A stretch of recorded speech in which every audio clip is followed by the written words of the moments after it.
Hello, so we're going to be talking about how to navigate your love life, especially in a romantic time encounter. And you may not know this technique, but you do need to know a little bit about the houses for this video. So stay tuned.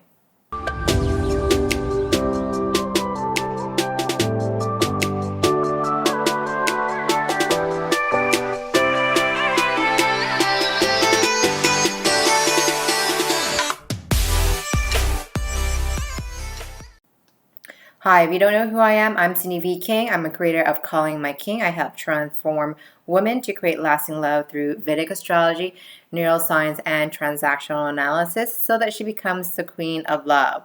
And today I want to specifically talk about is how do you navigate your love life, especially in a certain age period. So if you didn't know about this technique, so you actually add one every time you get older in each houses. And I'll try to leave an image right up here or over here, wherever it works. And this is what really the technique is really about. So when it comes to romantic encounter, I think of the fifth house. That's when you start to date and try and figure out how things work. And then when it comes to the seventh house, that's like, oh, okay, we're officially in a relationship period. So I want you to kind of navigate those individual things. So we're going to talk about certain age important groups. I do not want to talk about anything like under 18 per se, because you're still growing and developing and your frontal lobe is still developing as well. So I don't see there's a point in that component. So when you are focusing, for example, your ascendant is, you need to know your birth time for that. So there is wonderful calculators out there. So I focus on more on the tropical component. So if that's something that resonates, great. If it doesn't, it doesn't matter, because this is just really has to do with your ascendant. So you need to know your birth time and your birthday. And then you just enter that information. So your ascendant is who you are, okay? So why is this really important? This is when you really discover who you are and what you want and what you don't want. So, and then, like I said, you add one to every year to each house. So when you're a 0-year-old, your ascendant is 0. And then when you're a 1-year-old, you're in your second house. And then a third, and you just keep adding one until you hit 70 or 80 or 90, whatever age that you want to live as long. Okay, so this is no new technique here. So when you're 24, guess what? You're going to find out who you really want and what you want to do. 36 is another one, so that's focusing on you, not so much on romantic encounter, where you have to remember that our ascendant is who we are and the opposite is what we project on the type of relationship that we want. So again, it's 24, 36, 48, and 60, and you just keep going on at 12 from there. So does that sort of make sense? Okay, when it comes to romantic encounter, a good component you would notice this is 18, 30, 42, 54, 66. So you just add 7 every time you have your ascendant from there. So you just add 1 every time, every year. Okay. I guess you're casually dating or you're casually trying to find out like what's out in the market. It's a good time when we're talking about 28, 40, 52, 64. It's a really good time. And you can see there's some changes that happen. I call it the 8th house.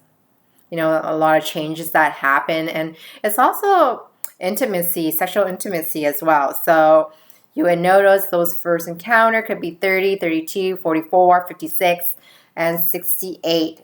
So those are the romantic intimacy that happens. You have to remember the 7th house is all about, okay, let's be in a monogamy relationship. All right, let's move in and let's get a mortgage together. Let's share resources together. That's more of the 8th house component. So I think those are a really important age group, because why you want to know? Because those are your love period that you might be coming encounter, because those are the focus, okay, for that year. Okay, so it doesn't limit it, and it depends on your birth chart as well. So if you're going to a K2 Dasha period, it's going to be totally different. It could be more spiritual. component. So yes, we want to work on ourselves. As the meantime, when we work, the more that we work on ourselves, the more that we project our relationship and whatever that could be. It could be a positive experience, or it could be a negative experience. I hope that kind of makes sense. I really want to share this to you so that you have better tools, more resource, and you know when is the next step. Because everybody wants to know what's kind of the uncertainty of life. And hey, if you target certain things in our life, it's like, okay, so my love period is coming up, so maybe I want to focus on romantic encounter and study a little bit more about it so that I can manifest these relationships. Feel free to binge watch my video. Yes, I do astrology reading, and as well I do a lot of group support as well. So if you definitely there's links down below. You can also join in my VIP YouTube family as well, and where I kind of do Q&As and answer your questions, and be very more specific to what you're dealing with in a romantic encounter. So that's what I like to specialize. I really love the whole healing. And yes, I'm in the whole science as well component, so I can totally dive in to the science nerdy stuff about females and men. So, and I do want to add on something as well when I just noticed something. The second house is the house of what you value. How much do you value yourself to get paid as well? How much value do you have about yourself letting this man run over your life or waste your time or showing up as a queen? Does that make sense? So that's the second house. I'll give you that age group as well for the second house. And you can see like family orientation, and you can work on your finance, and also you can work on what you value in life as well. So a good age group, what I have noticed is 25, okay, 37, 49, and 61. And then you just add on from there, 13 from there. So yeah, just keep adding on, and then you have a better idea. So it doesn't limit to that specific age, but that's the group range that you would notice. And maybe leave a comment down below as well. I want to hear, what have you noticed in the fifth house in those age groups? Did you have kids? Did you end up creating great things, or you dated for the first time in a very long time? So I want to thank you so much for joining me today, and I look forward to hearing from your story, because sharing is caring, right? See you in the next video. Bye now. Look, if you're serious about being fearless in love and ready to be treated like a queen, links is down below to book a time. I got over 100 videos on YouTube, and I post new videos every week. So make sure you subscribe. Don't forget to hit the bell button. You get notified when new videos goes live. If your friend is actually stuck in love, share and like my video.